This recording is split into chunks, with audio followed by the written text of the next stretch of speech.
হে দোস্ত welcome back to my hello NK Nasir আজি মই উপস্থিত আছো ঝাৰগাঁও এৰিয়াৰ 3 নম্বৰ একৰাবাৰীত আহি ভাইটিক লগ পাইছো। সো ভাইটি তোমাৰ কি খবৰ? ভাল দা, আপনার কি খবর? মোৰ খবৰ ভালেই। ভাইটি তোমাৰ নামটো কি? মফিকুল ইসলাম। মফিকুল ইছলাম ন? সো গাইজ মই আপোনালোকক এই ভাইটিৰ কণ্ঠত দুটামান গান শুনাইছো। সো আপোনালোকে ভিডিঅ'টো স্কিপ নকৰাকৈ ভিডিঅ'টো হ'লে চাই থাকক। দুঃখের রাজে বসত করে দুঃখে ভরা জীবন,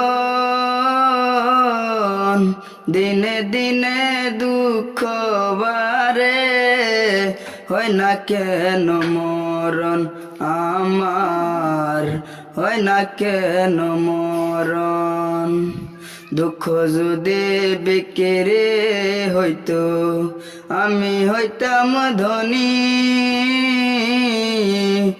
আমার কাছে আছে সৈগ দুঃখ নামের খন। সো গাইজ ইতিমধ্যে আপোনালোকে এই মফিকুল ইছলামৰ কণ্ঠত বাংলা গান এটা শুনা পাইছে। সো গাইজ আপোনালোকে যিমান পাৰে এই ভাইটিৰ কাৰণে দোৱা আৰু আশীৰ্বাদ কৰিব, যাতে আগলৈ যাতে আৰু ভালকৈ গাবৰ কাৰণে চেষ্টা কৰে, তাকে কামনা কৰিছোঁ। আৰু ভাইটিক যিমান পাৰে অলপ ছাপোৰ্ট কৰিব। গাইজ আজিৰ ভিডিঅ'টো যিমান পাৰে আপোনালোকে শ্বেয়াৰ কৰি দিব, আৰু যিসকলে মোক ফ'ল' কৰে ফ'ল' কৰি দিব। ধন্যবাদ।